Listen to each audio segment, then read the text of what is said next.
राजाओं का वृत्तांत पहला भाग अध्याय 10। राजाओं का वृत्तांत पहला भाग अध्याय 10। जब शिबा की रानी ने यहोवा के नाम के विषय सुलेमान की कीर्ति सुनी, तब वह कठिन कठिन प्रश्नों से उसकी परीक्षा करने को चल पड़ी। वह तो बहुत भारी दल और मसालों और बहुत सोने और मणि से लदे हुए ऊंट साथ लिए हुए यरूशलेम को आई और सुलेमान के पास पहुंचकर अपने मन की सब बातों के विषय में उससे बातें करने लगी। सुलेमान ने उसके सब प्रश्नों का उत्तर दिया। कोई बात राजा की बुद्धि से ऐसी बाहर न रही कि वह उसको न बता सका।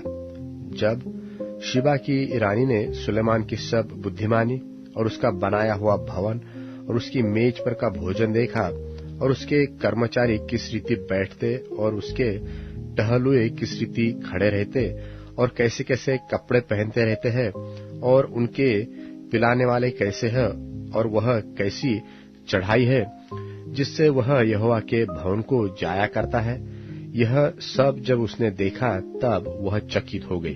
तब उसने राजा से कहा, तेरे कामों और बुद्धिमानी की जो कीर्ति मैंने अपने देश में सुनी थी वह सच्ची है, परंतु जब तक मैंने आप ही आकर अपनी आंखों से यह न देखा तब तक मैंने उन बातों की प्रतीति न की, परंतु इसका आधा भी मुझे न बताया गया था। तेरी बुद्धिमानी और कल्याण उस कीर्ति से भी बढ़कर है जो मैंने सुनी थी। धन्य है तेरे जन, धन्य है तेरे ये सेवक जो नित्य तेरे सन्मुख उपस्थित रहकर तेरी बुद्धि की बातें सुनते हैं। धन्य है तेरा परमेश्वर यहोवा जो तुझसे ऐसा प्रसन्न हुआ कि तुझे इस्राएल की राजगद्दी पर विराजमान किया। यहोवा इस्राएल से सदा प्रेम रखता है, इस कारण उसने तुझे न्याय और धर्म करने को राजा बना दिया है। और उसने राजा को 120 किक्कार सोना, बहुत सा सुगंधित द्रव्य और मणि दिया। जितना सुगंधी द्रव्य शिबा की रानी ने राजा सुलेमान को दिया उतना फिर कभी नहीं आया। फिर हीराम के जहाज भी जो ओपीर से सोना लाते थे वह बहुत सी चंदन की लकड़ी और मणि भी लाए, और राजा ने चंदन की लकड़ी से यहोवा के भवन और राजभवन के लिए चंगले और गवैयों के लिए वीणा और सारंगियां बनवाई। ऐसी चंदन की लकड़ी आज तक फिर नहीं आई और न दिखाई पड़ी है। और शिबा की रानी ने जो कुछ चाहा वही राजा सुलेमान ने उसकी इच्छा के अनुसार उसको दिया। फिर राजा सुलेमान ने उसको अपनी उदारता से बहुत कुछ दिया। तब वह अपने जनों समेत अपने देश को लौट गई। जो सोना प्रतिवर्ष सुलेमान के पास पहुंचता था उसका तौल 666 किक्कार था। इससे अधिक सौदागरों से और व्यापारियों के लेनदेन से और दोगली जातियों के सब राजाओं और अपने देश के गवर्नरों से भी बहुत कुछ मिलता था। और राजा सुलेमान ने सोना गढ़वाकर 200 बड़ी बड़ी ढालें बनवाई। एक एक ढाल में 600 शेकेल सोना लगा। फिर उसने सोना गढ़वाकर 300 छोटी ढालें भी बनवाई। एक एक छोटी ढाल में 3 माने सोना लगा। और राजा ने उनको लबानोनी वन नाम भवन में रख दिया। और राजा ने हाथीदांत का एक बड़ा सिंहासन बनवाया और उत्तम कुंदन से मढ़वाया। उस सिंहासन में 6 सीढ़ियां थी और सिंहासन का सिरहाना पिछाड़ी की ओर गोल था और बैठने के स्थान की दोनों अलंग टेक लगी थी और दोनों टेकों के पास एक एक सिंह खड़ा हुआ बना था। और 6 सीढ़ियों की दोनों अलंग एक एक सिंह खड़ा हुआ बना था। कुल 12 हुए। किसी राज्य में ऐसा कभी नहीं बना। और राजा सुलेमान के पीने के सब पात्र सोने के बने थे और लबानोनी वन नाम भवन के सब पात्र भी चोखे सोने के थे, चांदी का कोई भी न था। सुलेमान के दिनों में उसका कुछ लेखा न था, क्योंकि समुद्र पर हीराम के जहाजों के साथ राजा की तर्शीश के जहाज रखता था। और 3-3 वर्ष पर तर्शीश के जहाज सोना, चांदी, हाथीदांत, बंदर और मयूर ले आते थे। इस प्रकार राजा सुलेमान धन और बुद्धि में पृथ्वी के सब राजाओं से बढ़कर हो गया, और समस्त पृथ्वी के लोग उसकी बुद्धि की बातें सुनने को, जो परमेश्वर ने उसके मन में उत्पन्न की थी, सुलेमान का दर्शन पाना चाहते थे। और वे प्रतिवर्ष अपनी अपनी भेंट अर्थात चांदी और सोने के पात्र, वस्त्र, शस्त्र, सुगंध द्रव्य, घोड़े, खच्चर ले आते थे। और सुलेमान ने रथ और सवार इकट्ठे कर लिए, तो उसके 1400 रथ और 12,000 सवार हुए, और उनको उसने रथों के नगरों में और यरूशलेम में राजा के पास ठहरा रखा। और राजा ने बहुतायत के कारण यरूशलेम में चांदी को तो ऐसा कर दिया जैसे पत्थर, और देवदारू को जैसे नीचे के देश के गुलर। और जो घोड़े सुलेमान रखता था वे मिस्र से आते थे, और राजा के व्यापारी उन्हें झुंड झुंड करके ठहराए हुए दाम पर लिया करते थे।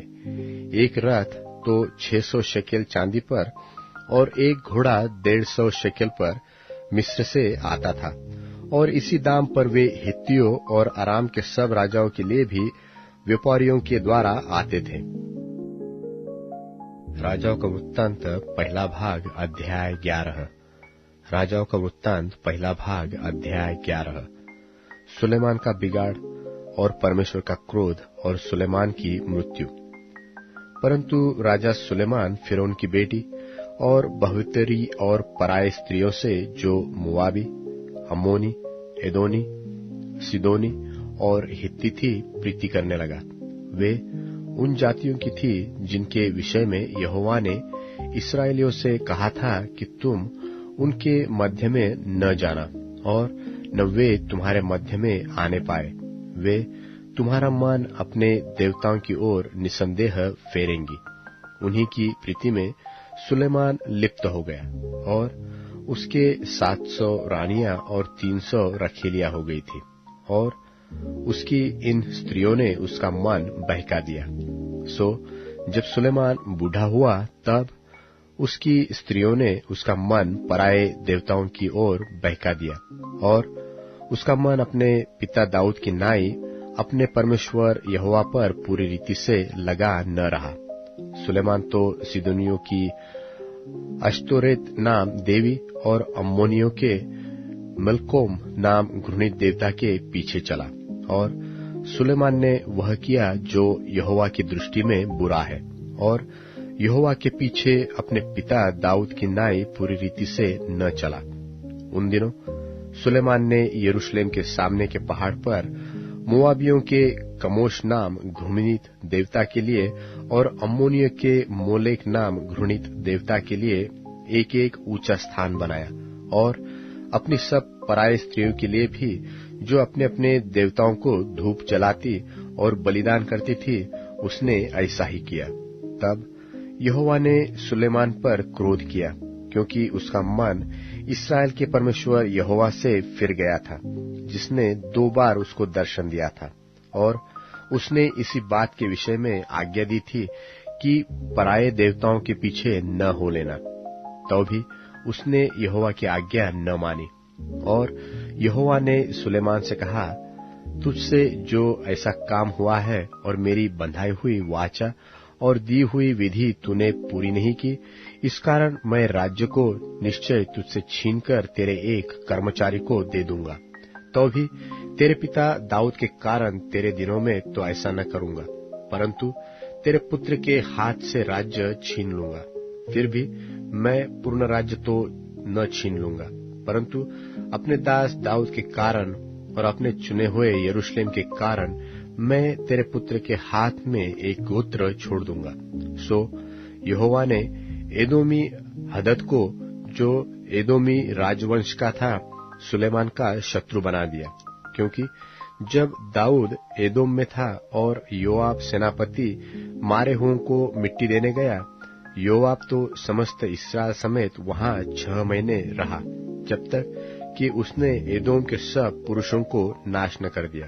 तब हदद, जो छोटा लड़का था, अपने पिता के कई एक एदोमी सेवकों के संग मिस्र को जाने की मनसा से भागा, और वे मिद्यान से होकर परान को आए, और परान में से कई पुरुषों को संग लेकर मिस्र में फिरौन राजा के पास गए, और फिरौन ने उसको घर दिया और उसको भोजन मिलने की आज्ञा दी और कुछ भूमि भी दी। और हदद पर फिरौन की बड़े अनुग्रह की दृष्टि हुई, और उसने उसको अपनी साली अर्थात तहपनेस रानी की बहन ब्याह दी, और तहपनेस की बहन ने गनुबत उत्पन्न हुआ, और इसका दूध तहपनेस ने फिरौन के भवन में छुड़ाया। तब गनुबत फिरौन के भवन में उसी के पुत्र के साथ रहता था। जब हदद ने मिस्र में रहते यह सुना कि दाऊद अपने पुरखाओं के संग सो गया और योआब सेनापति भी मर गया है, तब उसने फिरौन से कहा, मुझे आज्ञा दे कि मैं अपने देश को जाऊं। फिरौन ने उससे कहा, क्यों?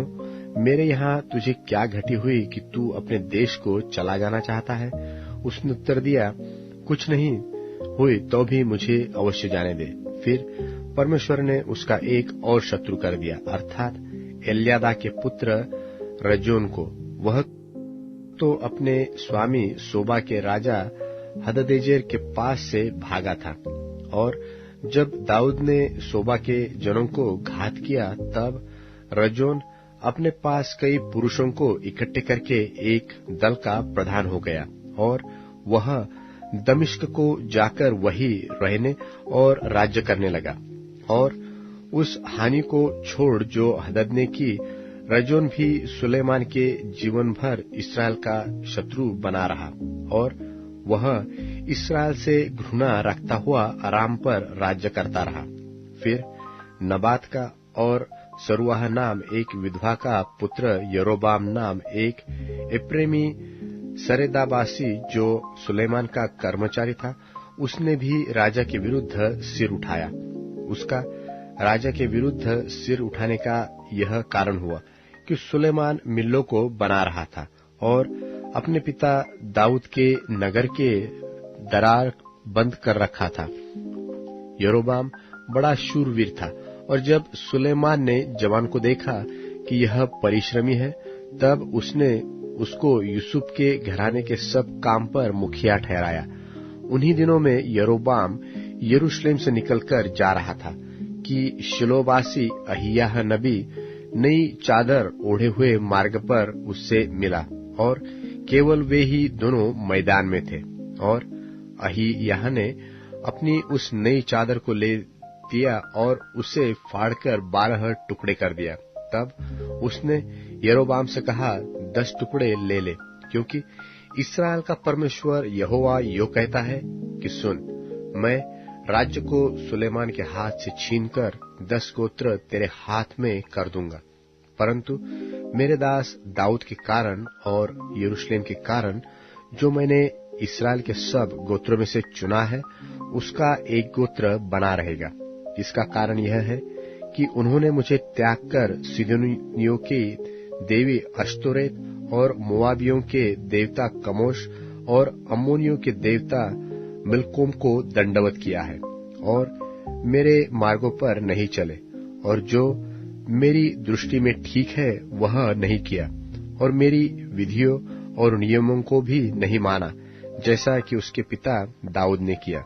तो भी मैं उसके हाथ से पूर्ण राज्य न ले लूंगा, परंतु मेरा चुना हुआ दास दाऊद जो मेरी आज्ञाएं और विधियां मानता रहा, उसके कारण मैं उसको जीवन भर प्रधान ठहराए रखूंगा। परंतु उसके पुत्र के हाथ से मैं राज्य अर्थात 10 गोत्र लेकर तुझे दे दूंगा, और उसके पुत्र को मैं एक गोत्र दूंगा, इसलिए कि यरूशलेम अर्थात उस नगर में जिसे अपना नाम रखने को मैंने चुना है, मेरे दास दाऊद का दीपक मेरे सामने सदैव बना रहे। परंतु तुझे मैं ठहरा लूंगा, और तू अपनी इच्छा भर इस्राएल पर राज्य करेगा। और यदि तू मेरे दास दाऊद की नाई मेरी सब आज्ञाएं माने और मेरे मार्गों पर चले, और जो काम मेरी दृष्टि में ठीक है वही करे, और मेरी विधियां और आज्ञाएं मानता रहे, तो मैं तेरे संग रहूंगा, और जिस तरह मैंने दाऊद का घराना बनाए रखा है, वैसे ही तेरा भी घराना बनाए रखूंगा, और तेरे हाथ इस्राएल को दूंगा। इस पाप के कारण मैं दाऊद के वंश को दुख दूंगा, तो भी सदा तक नहीं। और सुलेमान ने यरोबाम को मार डालना चाहा, परंतु यरोबाम मिस्र के राजा शीशक के पास भागा और सुलेमान के मरने तक वही रहा। सुलेमान की और सब बातें और उसके सब काम और उसकी बुद्धिमानी का वर्णन क्या सुलेमान के इतिहास की पुस्तक में नहीं लिखा है? सुलेमान को यरूशलेम में सब इस्राएल पर राज्य करते हुए 40 वर्ष बीते, और सुलेमान अपने पुरखाओं के संग सोया, और उसको उसके पिता दाऊद के नगर में मिट्टी दी गई, और उसका पुत्र रहूबियाम उसके स्थान पर राजा हुआ।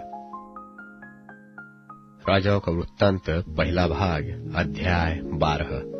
राजाओं का वृत्तांत पहला भाग अध्याय 12। इस्राएल से राज्य का 2 भाग हो जाना। रहूबियाम तो शकेम को गया, क्योंकि सब इस्राएली उसको राजा बनाने के लिए वही गए थे। और जब नबात के पुत्र यरोबाम ने यह सुना, जो अब तक मिस्र में रहता था, क्योंकि यरोबाम सुलेमान राजा के डर के मारे भागकर मिस्र में रहता था, सो उन लोगों ने उसको बुलवा भेजा।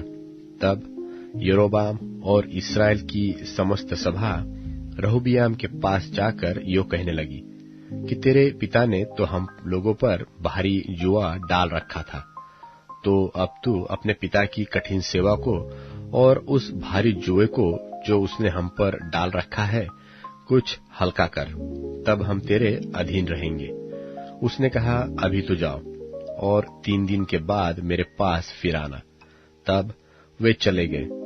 तब राजा रहूबियाम ने उन बूढ़ों से जो उसके पिता सुलेमान के जीवन भर उसके सामने उपस्थित रहा करते थे सम्मति ली कि इस प्रजा को कैसा उत्तर देना उचित है। इसमें तुम क्या सम्मति देते हो? उन्होंने उसको यह उत्तर दिया कि यदि तू अपनी प्रजा के लोगों का दास बनकर उनके अधीन हो और उनसे मधुर बातें कहे, तो वे सदैव तेरे अधीन बने रहेंगे। रहूबियाम ने उस सम्मति को छोड़ दिया जो बूढ़ों ने उसको दी थी, और उन जवानों से सम्मति ली जो उसके संग बड़े हुए थे और उसके सन्मुख उपस्थित रहा करते थे। उनसे उसने पूछा, मैं प्रजा के लोगों को कैसा उत्तर दूं? इसमें तुम क्या सम्मति देते हो? उन्होंने तो मुझसे कहा है कि जो जुआ तेरे पिता ने हम पर डाल रखा है उसे तू हल्का कर। जवानों ने जो उसके संग बड़े हुए थे उसको यह उत्तर दिया कि उन लोगों ने तुझसे कहा है कि तेरे पिता ने हमारा जुआ भारी किया था, परंतु तू उसे हमारे लिए हल्का कर।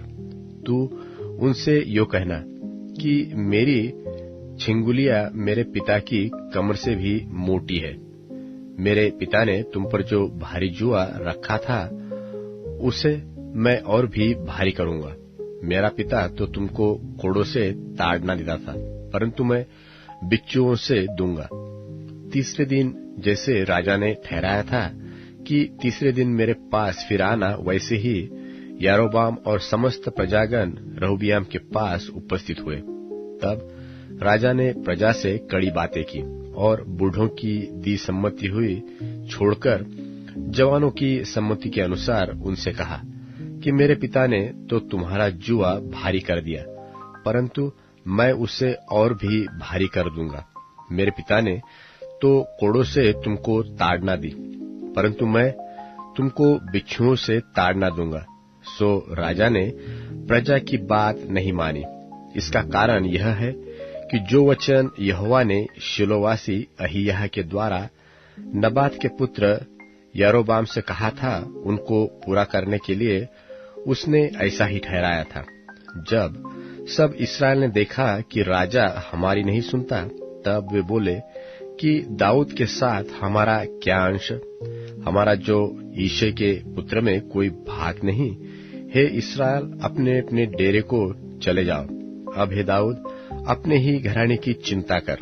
सो इस्राएल अपने अपने डेरे को चले गए। केवल जितने इस्राएली यहूदी के नगर में से बसे हुए थे उन पर रहूबियाम राज्य करता रहा।